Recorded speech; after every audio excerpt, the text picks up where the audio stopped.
not tall enough. So, as some of you know, I tend to like to look for poetry. So, a disclosure, first of all, this biographical information that I'm about to give you comes from a website, poets.org. They did my research for me. Dudley Randall was born in 1914 in Washington, D.C. He was an African-American gentleman who fought on the Pacific Front in World War II, and then he came home and got a bachelor's degree in English and master's in library science, and was a librarian at a bunch of different universities, and also at the University of Detroit, where he was also the poet in residence. In the 1960s, he became involved in the Black arts movement. He published several poetry collections during his life, but the one I'm reading today, Ballad of Birmingham, he published in 1963 is a direct response to the terrible and tragic church bombing in Alabama. Mother dear, may I go downtown and set about to play and march the streets of Birmingham in a freedom march today? No, baby, no, you may not go, for the dogs are fierce and wild, and clubs and hoses, guns and jails aren't good for a little child. But mother, I won't be alone. Other children will go with me and march the streets of Birmingham to make our country free. No, baby, no, you may not go, for I fear those guns will fire. But you may go to church instead and sing in the children's choir. She has combed and brushed her night dark hair and bathed rose petals sweet, and drawn white gloves on her small brown hands and white shoes on her feet.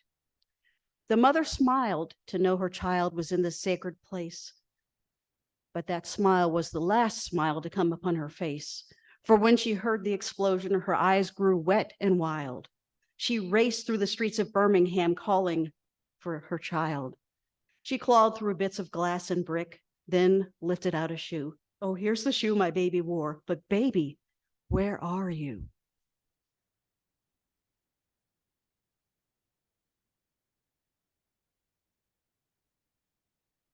Actually, I'm staying up here in a different role, which is because Chris Kamen is off playing with his grandchildren, I get the joy of introducing Professor William Chafe, the Alice Mary Baldwin Distinguished Professor Emeritus of History at Duke University. Dr. Chafe, you have so many different things that you've done and so many books that you've read that it's almost impossible to go, but I would have to go quickly. So, cribbed from the site, much of Professor Chafe's professional scholarship reflects his long-term interest in issues of race and gender equality. His dissertation and first book focused on the changing social and economic roles of American women in the 50 years after the Woman Suffrage Amendment. Subsequent books compared the patterns of race and gender discrimination in America. And there's a whole lot more. What I will mention is, where is it? He is currently working on a revisionist overview of the Jim Crow era to be entitled Behind the Veil, African-American Life During the Age of Segregation. He's written at least 13 books already. So 14? I'm one behind. He's received all kinds of honors, etc. I think it's very cool. One of the things he did, he co-founded the Duke Oral History Program in 1972 and the Duke Center for the Study of Civil Rights and Race Relations. And was that also in 1972 or was that later? The Duke Center for the Study of Civil Rights and Race Relations was in 1972 also. A little bit later, okay. At any rate, he has been very, very busy, and we're very glad to have him speak here today.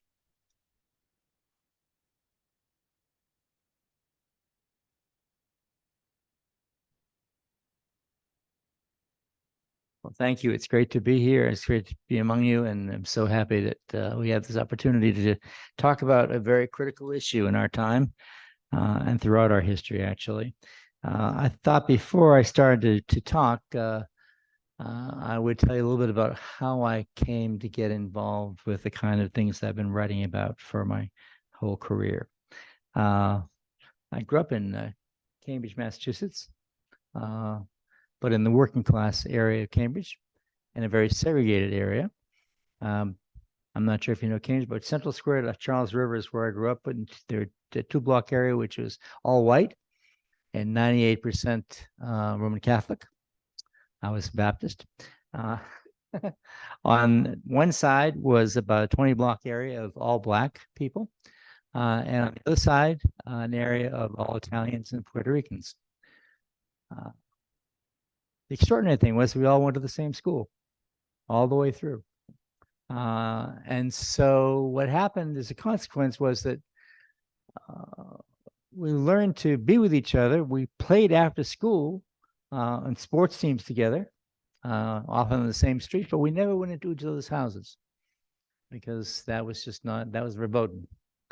But I was very involved with my fellow students, and I was also very involved with my church, the First Baptist Church in Cambridge, which had as its youth minister a man named Roger McDonald.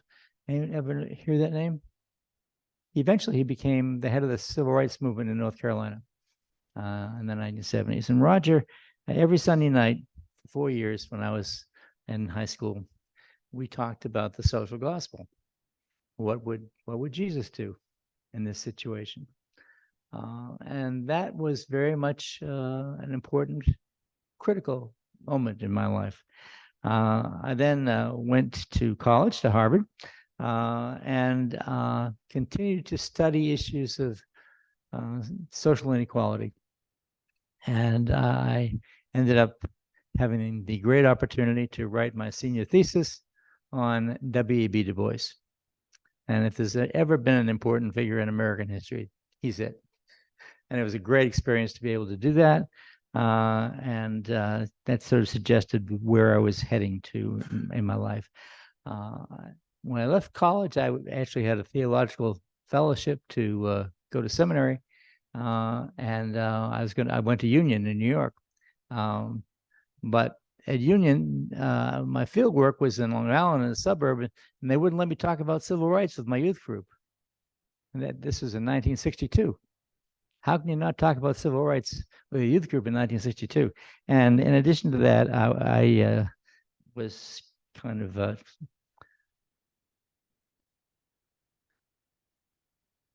awkward. I felt awkward in the aura of constant religion. And so I didn't stay. I decided but I didn't want to stay in New York. So I went and taught in a private school. I didn't have education credit, so I couldn't teach in public school. But I taught in a great private school where I taught comparative religion, history of philosophy, and American history. And then and I was very active in New York City politics. And then in the spring of '65, one of my colleagues said, I know what your interests are, but why aren't you taking part in the civil rights movement? It's going on throughout the country. And so I said, well, that's a really interesting thought. We had a 2-week break coming up. And so I joined the Northern Student Movement and went to Montgomery, Alabama as part of the Selma to Montgomery experience. That was before Black Power, but it was not before a very, very clear indication of significant conflict over what we should be doing in the movement. And all the way back from Montgomery, in Montgomery, by the way, we slept on the floor about Black Baptist Church, but they kept on referring to Dr. King as the Lord, suggesting a beginning of some of the tension that was developing within the movement. And then all the way back for a 24-hour ride, the 24 Black and 24 white students on the bus talked about just what can we do together and what can we not do together. Well, by that time, I decided that really I should go back to history, and I ended up applying to Columbia because I was not going to go. I'm not going to leave New York, and I had a wonderful experience at Columbia University when I remained very active in New York City politics as well. And I basically then decided that I wanted to continue as a historian, and I was able to secure a position at Duke University. There were 2 of us who were hired at the same time. Each of us had been 5 months out of graduate school getting our PhDs. And believe it or not, coming into the Duke University History Department, these 2 young assistant professors we had the freedom to develop our own program. And both of us, Larry Goodwin and myself, were committed to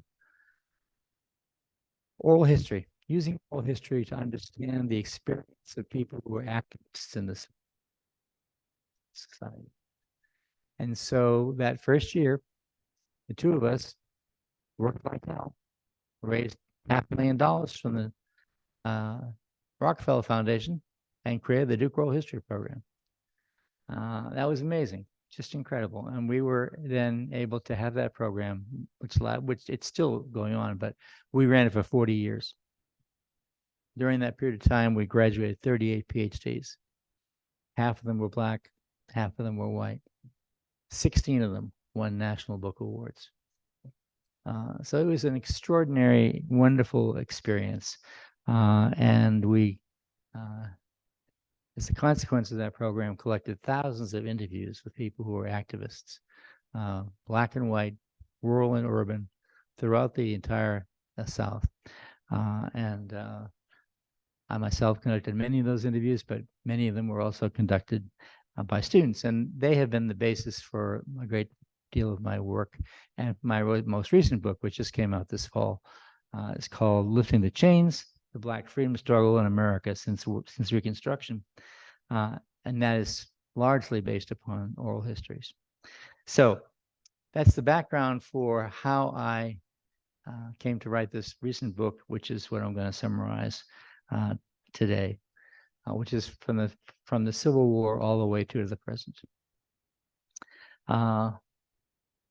During the Civil War, Black Americans comprised 10% of all the Union troops and 10% of all the casualties. They were critical to the victory in the war for the North. At the end of the war, in April 1865, Congress created what was called the Freedmen's Bureau, which was charged with recommending policies on how to deal with the emancipation of the slave population.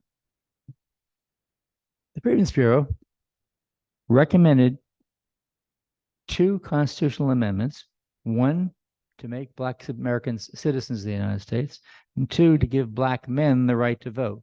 Women were not allowed the right to vote until 1920. But the second thing they recommended, of equal importance, was the distribution of former planter lands to Blacks in packages of 40 acres and a mule, so that Blacks would have the wherewithal to support themselves and their family.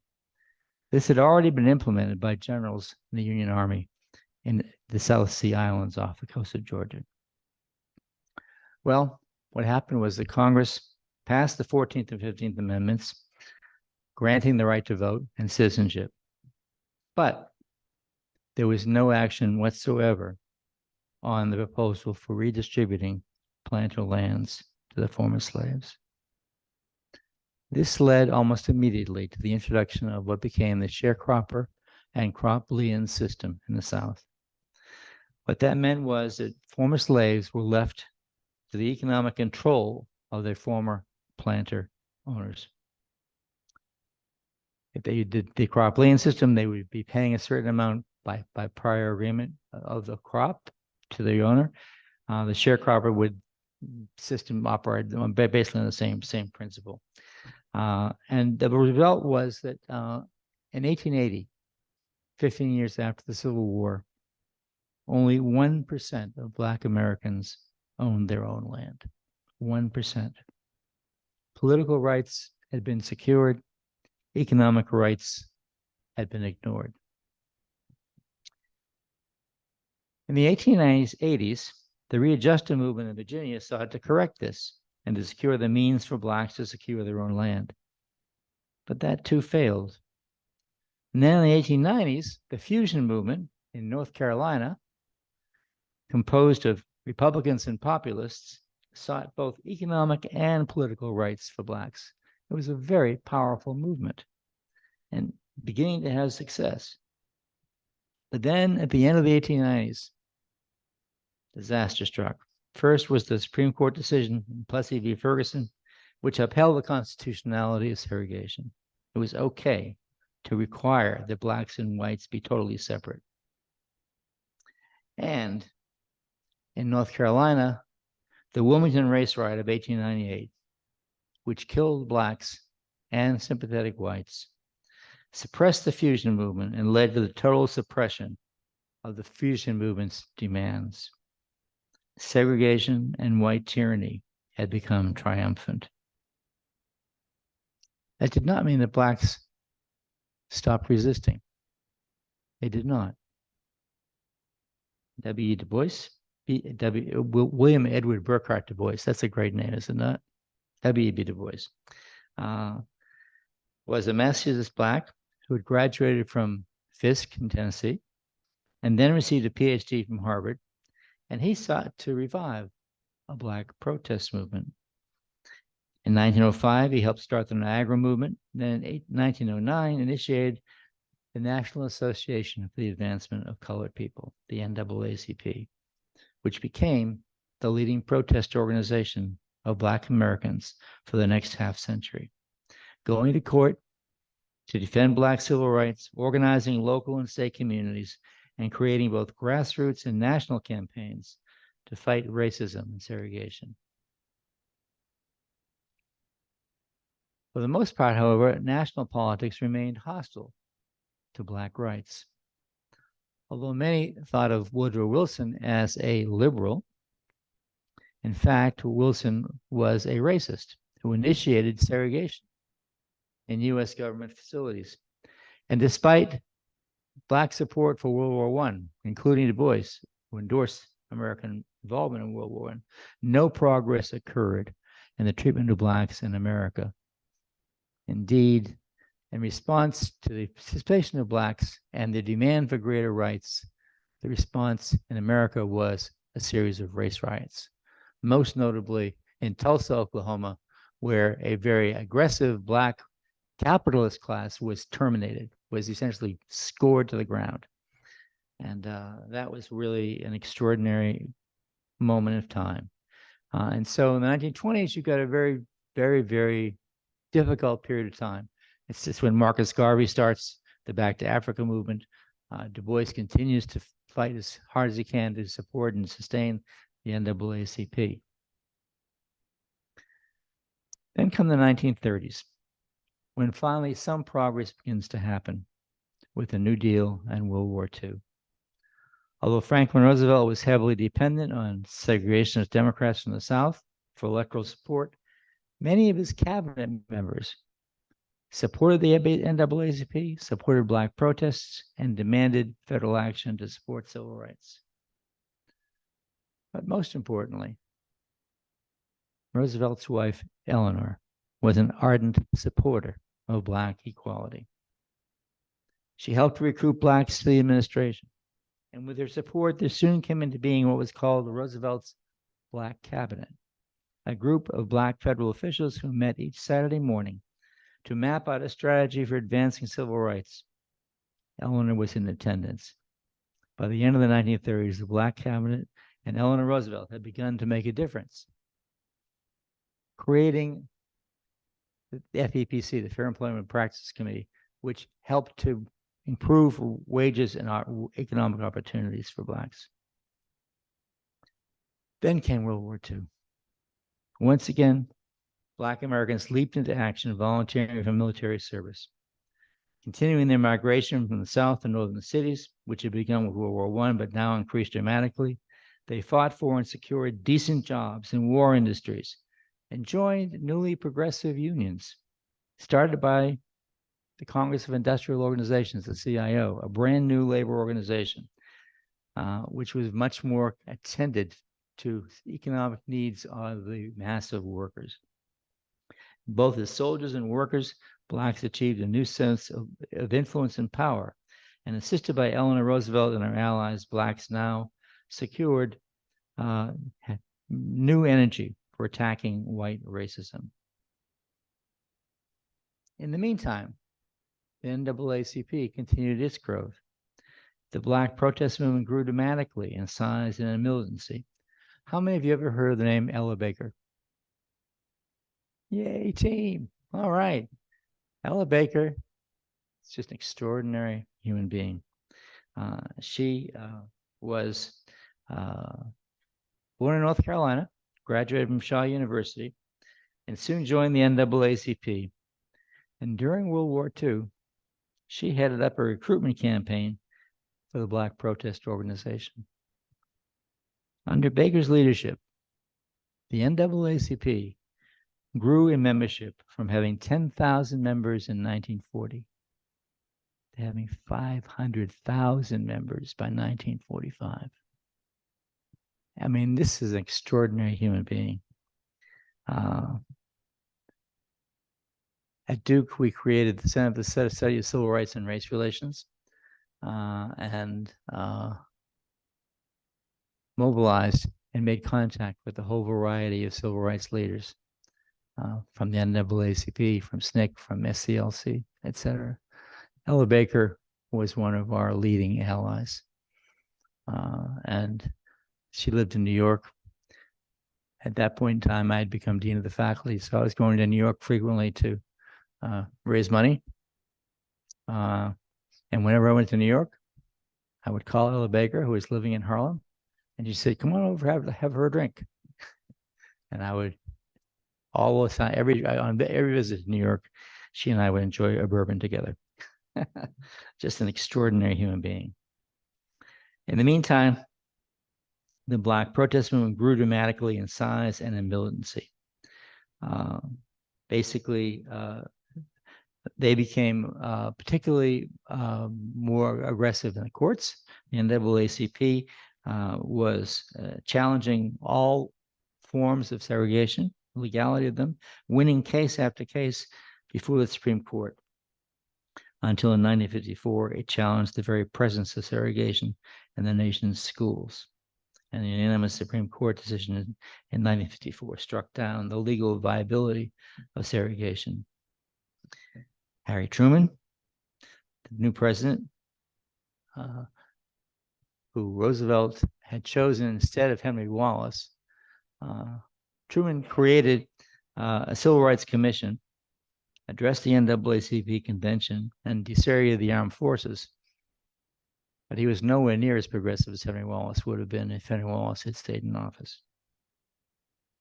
Meanwhile, the NAACP continued its work and, as we say, was very successful in getting the Brown decision in 1954. But unfortunately, the new president, Dwight Eisenhower, failed to follow the court's mandate, failed to enforce its mandate. But the momentum created by the war and post-war experiences helped to galvanize a new and more vigorous grassroots social movement. The NAACP in Montgomery helped to chart the new course. A decade earlier, in 1942, Rosa Parks, you all know her name? Yes. In 1942, Rosa Parks had mobilized a mass protest in southern Alabama after a Black woman had been raped by a white man. She was just an extraordinary presence in the movement. Now, she refused to give up her seat on a Jim Crow bus in Montgomery when the driver demanded that she go to the back of the bus so a white person could take her seat. Now, this is very interesting because the NAACP in Montgomery had decided to challenge bus segregation. And 2 previous people had been arrested for failing to give up their seats. But the NAACP did not create a mass rally around those 2 people because one was someone who had an illegitimate child. The other was someone who basically had a criminal record. And the NAACP was not going to go down that road. Rosa Parks, they were going to go down that road. And that was just incredible because that became the basis for an extraordinary successful bus boycott. It engaged the entire nation. For 381 days, not a single Black rode the city's buses. The boycott was a total success.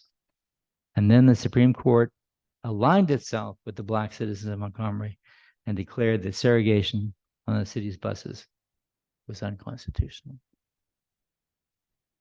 The civil rights struggle was on the move.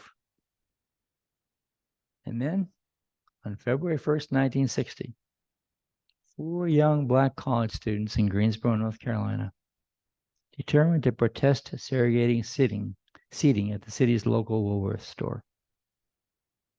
After buying paper products at one counter and keeping their receipts, they sat down at the lunch counter and asked to be served. They were refused, and they sat there for the next 3 hours. The 4, the next day, became 16. The next day, 23. The day after that, 66. Until 5 days later, after the 4 citizen people, 1,000 Blacks in Greensboro marched to the Woolworths in protest. Why did they do this? What made this happen? Well, one of the reasons it happened was because they'd gone to Dudley High School, an all-Black high school in Greensboro. And their teachers talked to them about civil rights in homeroom. Talked about the fact that they were members of the NAACP. Talked about the fact that it was important to stand up for your rights. These students, graduates of Dudley High School, were now at North Carolina A&T. And they decided that they really had a model to follow. Vance Chavis, their chemistry teacher, said he would never ride the city buses because he was not going to sit in the back of the bus. Nell Coley, their English teacher, said it was important for everyone to vocalize their protest to the authorities in charge. And so the 4 became 16, 23, 66,000. And that was an extraordinary beginning. And it sparked a revolution because within 8 weeks, similar sit-ins broke out in 58 cities in 9 different states.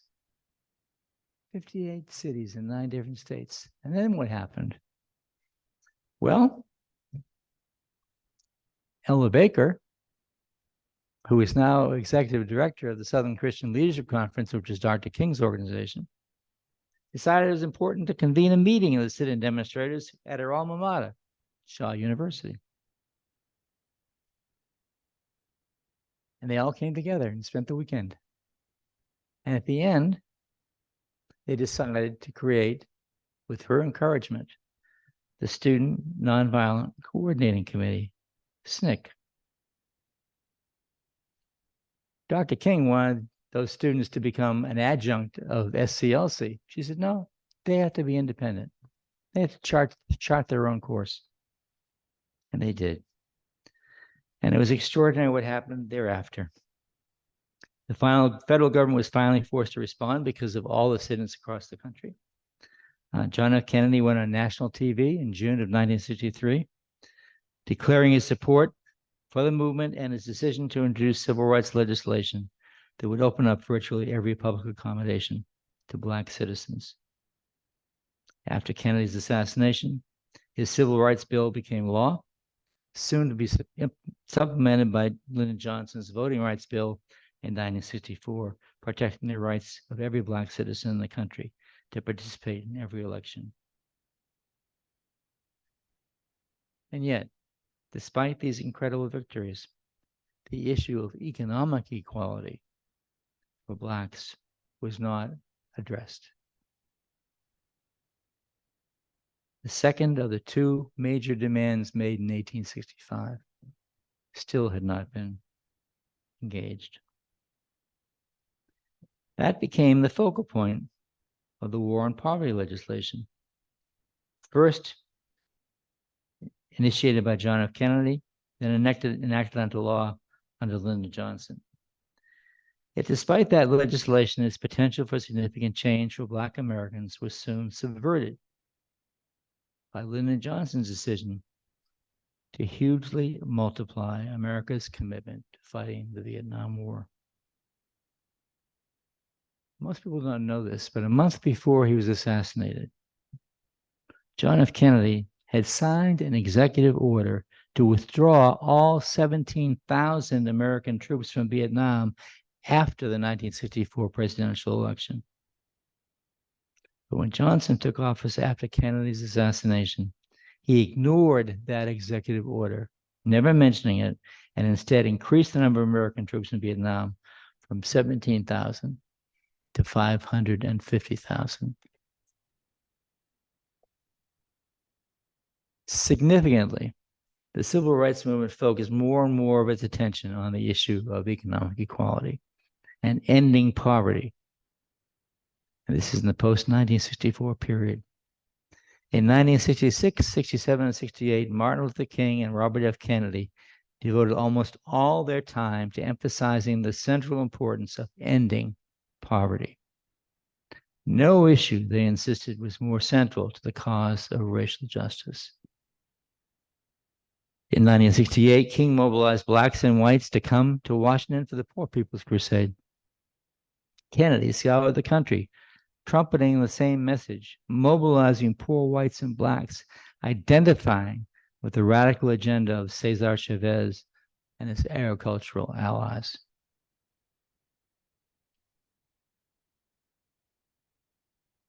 Then there comes the most tragic 2 months of our whole history in the 1960s.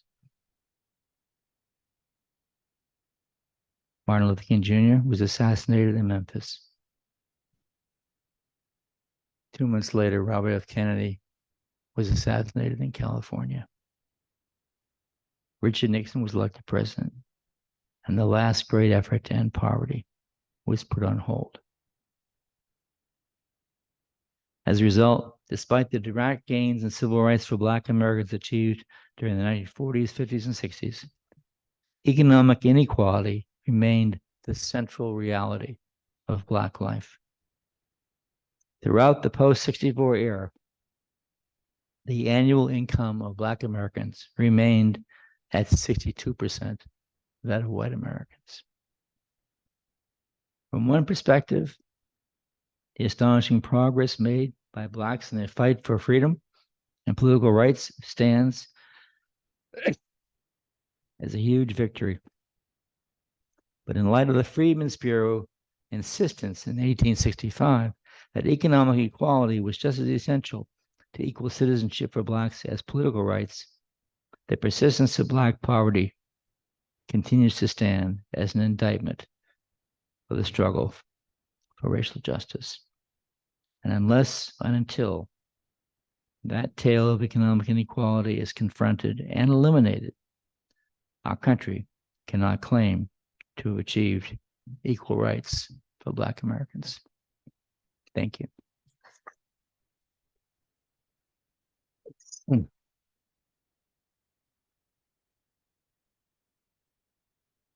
Yes. Would. Yes. And we'll do some questions. Before we do questions and answers, we'll pass some baskets around. Our society is an all-volunteer organization. We receive, pardon me, allergies, not COVID.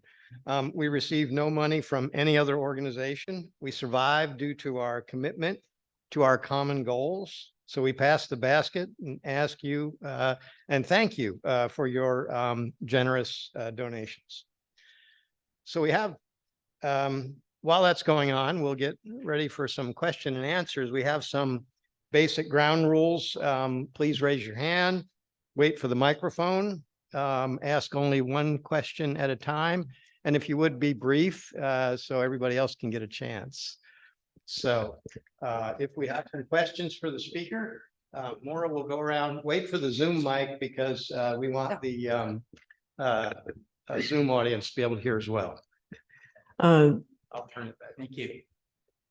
Thank you very much for that overview. It's see the wave of advancement and recession of rights is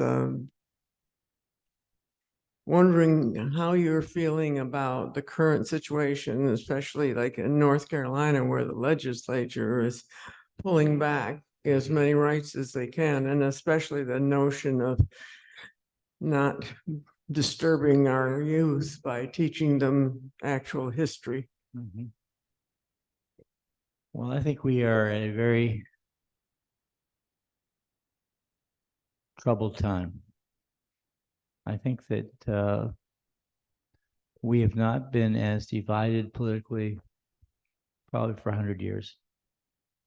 And I think that the ability of people to communicate with each other across party lines and address some of the pivotal issues that are threatening our health and stability and democracy, it's just a very extraordinarily difficult moment in time. So I hope that we can find a way of talking to each other again and recognizing the importance of some of these economic issues. But I think that unless all of us who care allow ourselves to be mobilized to make a difference, we're in deep, deep, deep trouble. Sorry. So I have a question. A good several months back, I read a book by a guy named Lawrence Goodwin called The Populist Moment. Yes. And it described a coalition of Black and white farmers who were trying to get out from under the banking system and so forth. That seemed to me like exactly what the Freedmen's Bureau was Yes. suggesting. Could you comment on that and then maybe mention briefly about why it sort of fizzled? Well, Larry was my colleague in starting the oral history program. So he and I worked together very closely for all the years that we were together. He's passed away more than a decade ago. Populism was one of those moments when you really had some very progressive people from both races willing to come together and mobilize support for their dreams. I mentioned the fusion movement in North Carolina in the 1890s. That was one of those moments. And I think that one of the scarier things is how close we've come on so many different occasions to making a breakthrough only to see it disappear. In 1968, Robert F. Kennedy would have been elected president had he lived. We would have had an end to the Vietnam War immediately. He would have had the attention to poverty across the country. It would have made a huge, huge difference. Instead, we go exactly the opposite direction and end up with all these hundreds of thousands of people fighting in Vietnam on our side. It was terrible.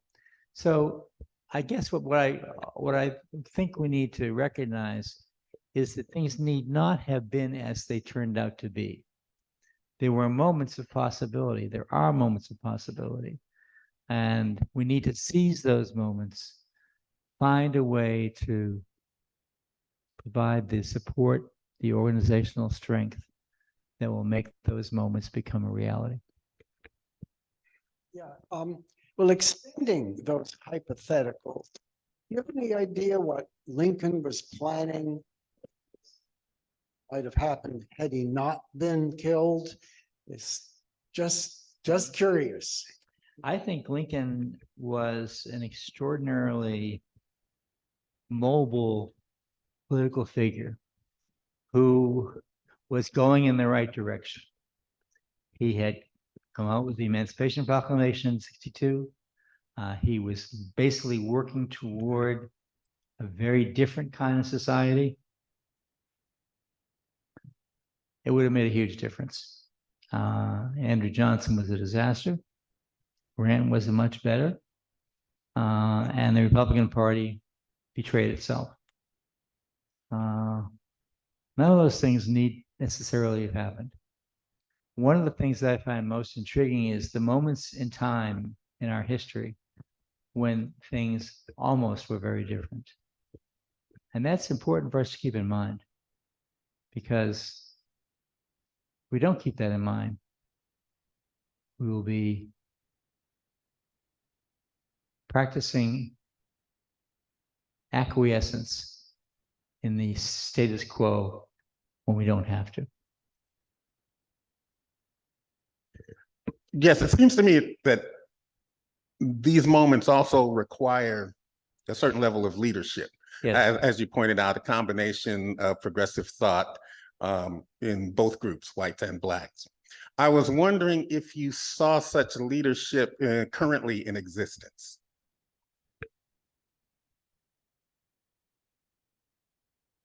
It's a very good question.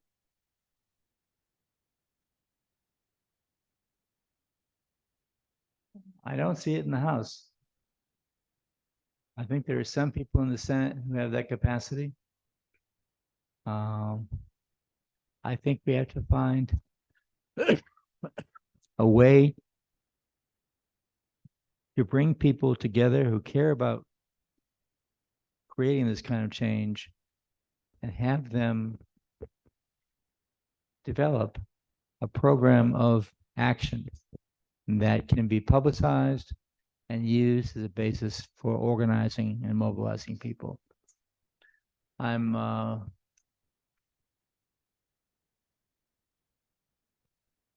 deeply concerned by how many people in the Democratic Party now seem turned off of Biden because of his age, when in fact, he's done a very good job as president. But unless we can find a way of creating a new generation of leaders who will mobilize not only their brethren, but also the population at large, we're going downhill. Yes. My question or comment is that your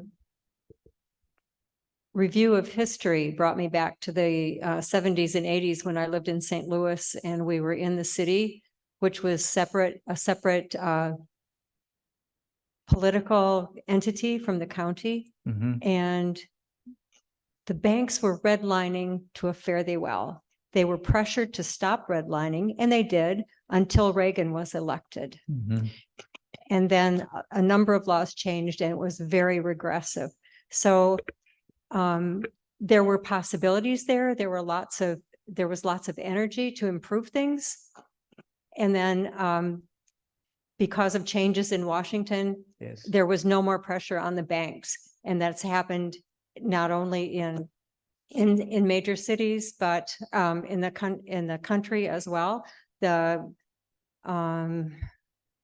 banks and federally supported agencies that are helping farmers are only helping white farmers. And there's a group in Virginia, Black farmers in Virginia, who are challenging those issues. So we are, and now everything we hear from the Republicans is to stop any support for people who've been disadvantaged. Right. So where do we go from here is my question.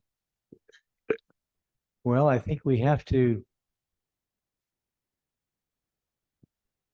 find a way of stating the issue that you just enunciated in a clear enough way that people are aware of the need to mobilize. And we have to find some leaders who can galvanize that support and make it into the equivalent of a national movement. I mean, we have had national movements before, and they've been tragically ended by assassination. but we need to find a way to reinitiate that kind of protest movement, which has deep roots and has local bases everywhere in the country. We don't do that. We leave things in the hands of those who rule the status quo. We're in deep trouble. Deep trouble. Yeah, so I just wanted to say that I think we need leadership from the top down and, bottom up, right? And so part of it is how do we keep up the pressure? Yes. And I think that with social media, we do have, phenomenal opportunities in the internet. So, looking at Black Lives Matter and how just incredibly, I mean, just like, Ms. Baker, how incredibly they've been able to organize, hundreds and thousands of people Yes. just through an online platform, right? And then that brought chapters into different, localities. And so I think my question is, we somehow seem to keep falling short of that next push, right? We have the Ellen Bakers who can mobilize, right? We have that capacity, but somewhere in here, we're not getting that pushed over the edge. You're absolutely right. And I'm not sure how to generate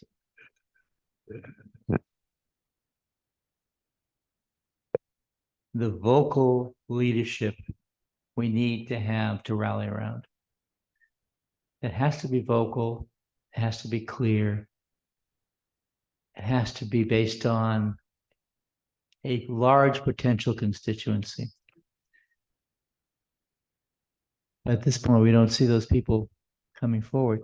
And unless we do, we're in horrible trouble. I would hope that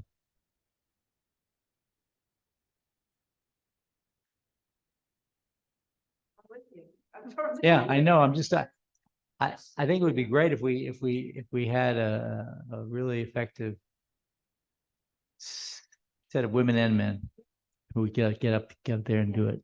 And I think, sorry, I don't like. Go ahead. I think that part of the issue again is oh, thank you. The challenge of fusing all of the different voices, right? And so the old guard, right? And just even the challenge within the Black Lives Matter sort of movement, right? Of looking at, defunding the police and all that, right? So there are all these like kind of controversies, much like the government, right? Within each kind of faction, right? So I just don't feel like there's much unified leadership from the top Right. and then engaging the bottom. So how do we do that? Can you fix that for us, please? Well, I think we have to have 5 or 10 people with the potential to be those kind of prominent leaders to talk to each other and at least initially generate conversations that are not necessarily public. Sorry. They're not finding each No, they're not. They're not finding each other. And I think we need to create a movement network that will produce a plan. And we don't have that yet. Okay, we're I'm sorry. Terry Sensen's volunteer project at Duke 64, which some people say was a model for the war on poverty. And later I worked in the planning office of the war on poverty. A lot of people didn't realize how many poor people there were that were not Black. It's widespread. Poverty was so widespread.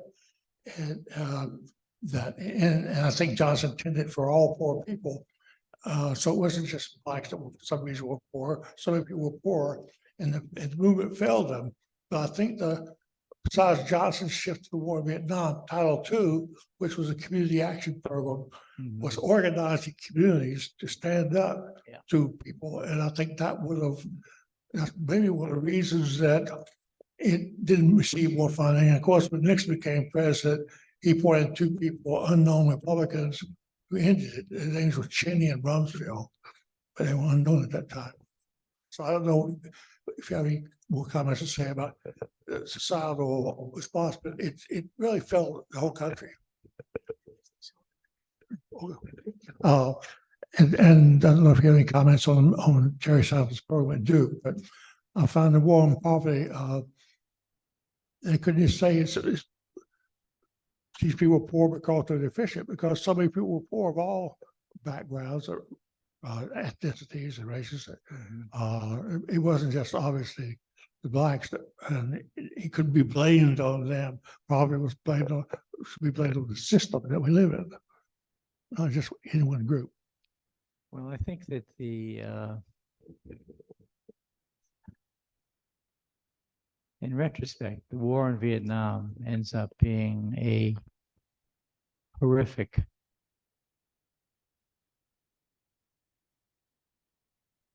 tragedy for what could have been, what might have happened, given, just think about the fact that 1 month before he died, Kennedy signed this executive order to end the war. What a difference that would have made. And Johnson's a tragic figure. And he was on the one hand, a brilliant politician, but I'm not sure he really had a set of strong convictions. He doesn't really do anything about civil rights until the civil rights movement forced him to. And I think that he has not gotten enough blame. On the other hand, those who were against the war and for a very different kind of politics were not very successful in making their point. Yes. Well, going back to history, I really struggle with the word populism Yes. because I learned about it in school as far as the 1890s and particularly farmers. Yes. And then there's Huey Long, who was a wannabe dictator, I think, but very progressive. And then there's Trump, who is widely referred to as a populist. So can you define populism for me, please? Well, if we go back to the Farmers Alliance movement in the 1880s and 1890s, you've got a group of activist farmers who are focused programmatically on measures that will generate widespread support and make a difference.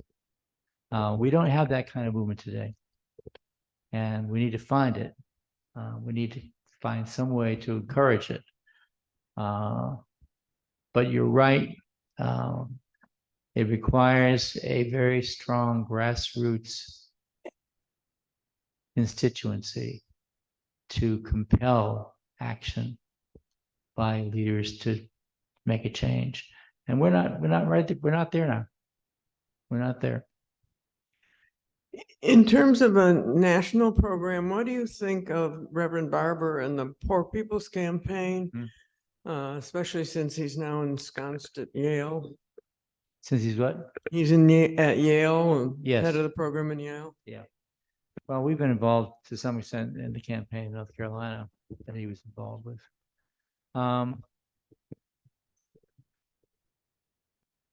I think the degree to which he has allowed himself to be located in many different places as a leader. He needs a strong home base. He had that strong home base, and he let it go. And sure, it makes a huge difference to have the association of a political leader with a place like Yale, but not that much of a difference. We need to go back to having a popular base as the origin for the movement you're going to help to create. And he doesn't have it right now. He's not going to get it from Yale. I'm kind of doing a follow-up from what she was talking about earlier, and you might have already answered it. Being a professor and seeing younger people and younger students, do you see any now potentially we need to be watching and getting in behind that will help our future? Because we're in kind of bad times right now. Yeah.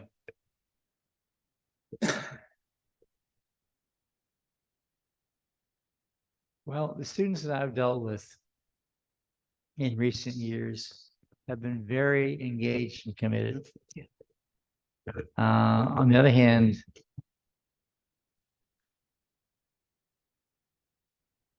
they're taking a class I teach called What Might Have Been, when we look at moments of what could have been potentially dramatic changes. So I may be attracting people who are already on the right page from your point of view, my point of view. But I do think that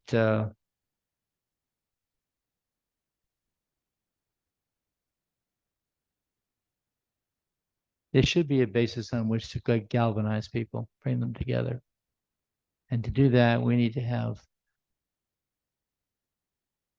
some clarion calls that will galvanize people.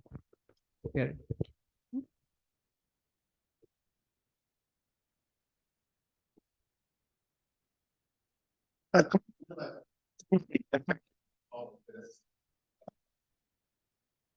In your presentation of history and currently, I wondered your opinion or observation or assessment of the forces that are pushing against the kind of progress that we're all looking for. Well, I think that they are mostly very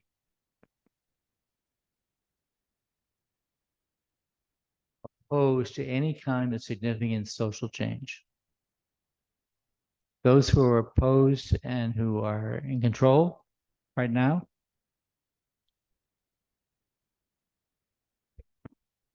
want to have the ruling class that exists in this country stay in control. And I think unless and until we can mobilize people, give them a viable cause to champion, and generate the kind of political activism that will attract more and more followers, we're going nowhere. That's a very pessimistic response, but it's realistic. So I'd like to ask, you have a perspective on history that probably few people do because you've studied it your whole life and are very successful at it. Is it logic or is it emotion that drives major changes in history? Can you see history as a logical progression, or is it just floating on a sea of emotion? I think emotion is more important. You need to have energy and commitment and a willingness to sacrifice. And that's what we're missing. Yeah.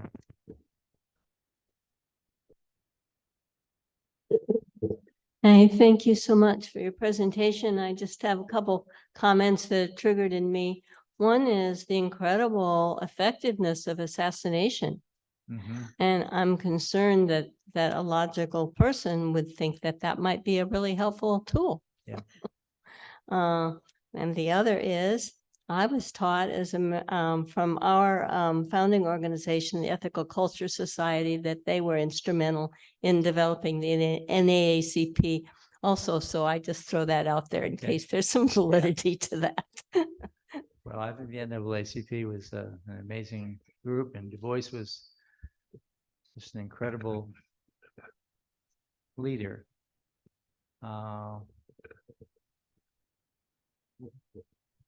And probably one of the few leaders who was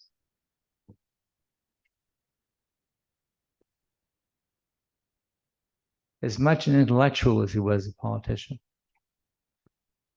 That's rare, very rare. Du Bois. Yeah. This is just a comment. We're talking about assassination. I just wanted to mention that Wednesday is the 16th anniversary. Yes. Most of us are old enough to remember what we were doing when we heard. So that's But maybe not all of us. We got two questions over here. Or three, I guess. I'm not sure. Well, thanks for a very good presentation.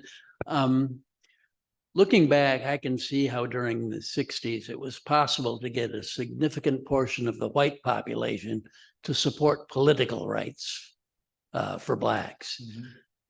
Do you see any way to get any significant portion of the white population now to support economic progress for Blacks? Yeah, I do. I think because the argument has to be made that the only way the country as a whole is going to advance is if we eliminate this two-class system. And I think that the right kind of leadership can do that. Yeah. I just wanted to say that going to the logic and emotion, but I would say neither nor, it's a continuum, but that in my mind, let's just say Mr. Du Bois,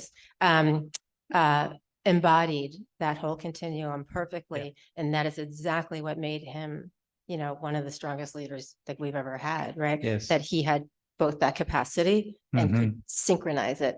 And that's what we need. Yes. He was an amazing human being. Yep. Okay, we're going to hand it to Kent, and then I think, Fred, did you want to wrap up after that? All right, Kent, you get the joy of the last comment.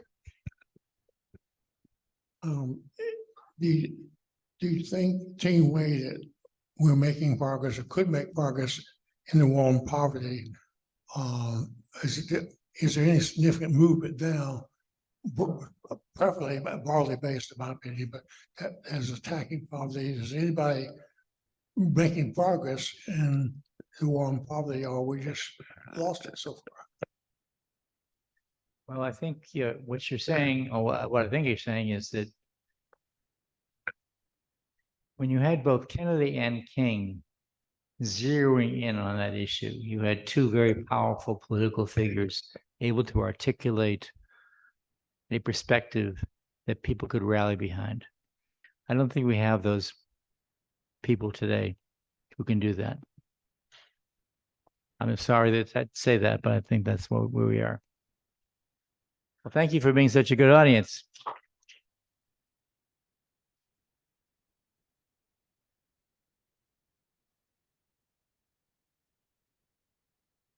Thank you. Right, thank you for that outstanding presentation.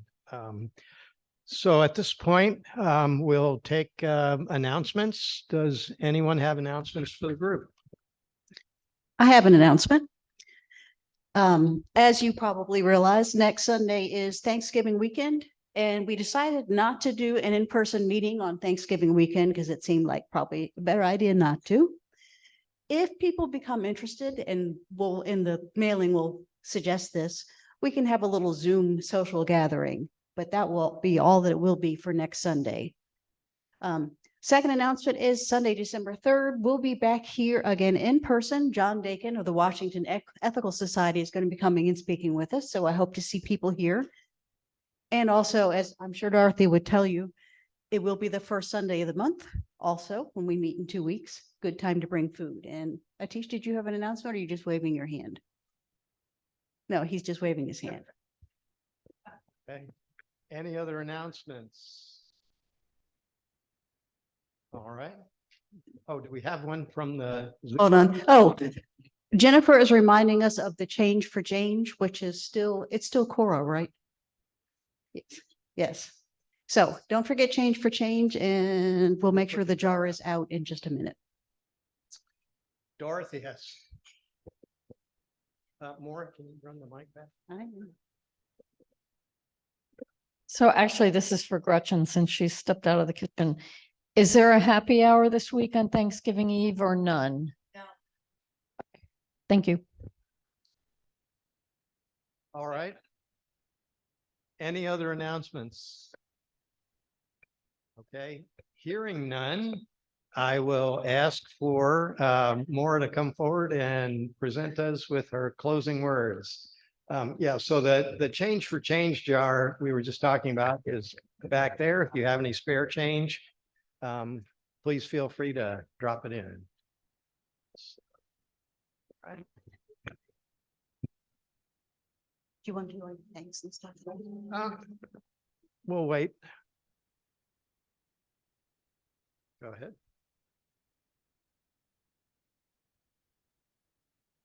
I believe Fred is rearranging for my lack of his height. So for closing words, I've chosen a young poet who should be familiar to everyone from her poem, The Hill We Climb, which she read at President Joe Biden's inauguration in January of 2021. Here is another one of her poems entitled New Day's Lyric. May this be the day we come together. Mourning, we come to mend. Withered, we come to weather. Torn, we come to tend. Battered, we come to better. Tethered by this year of yearning, we are learning that though we weren't ready for this, we have been readied by it. We steadily vow that no matter how we are weighted down, we must always pave a way forward. This hope is our door, our portal. Even if we never get back to normal, someday we can venture beyond it to leave the known and take the first steps. So let us not return to what was normal, but reach towards what is next. What was cursed, we will cure. What was plagued, we will prove pure. Where we tend to argue, we will try to agree. Those fortunes we forswore, now the future we foresee. Where we weren't aware, we're now awake. Those moments we missed are now these moments we make. The moments we meet and our hearts once altogether beaten, now altogether beat. Come, look up with kindness yet, for even solace can be sourced from sorrow. We remember, not just for the sake of yesterday, but to take on tomorrow. We heed this old spirit in a new day's lyric. In our hearts we hear it. For Auld Lang Syne, my dear, for Auld Lang Syne. Be bold, saying time this year. Be bold, saying time. For when you honor yesterday, tomorrow you will find. Know what we fought need not be forgot, nor for none. It defines us, binds us as one. Come over, join this day just begun. For wherever we come together, we will forever overcome.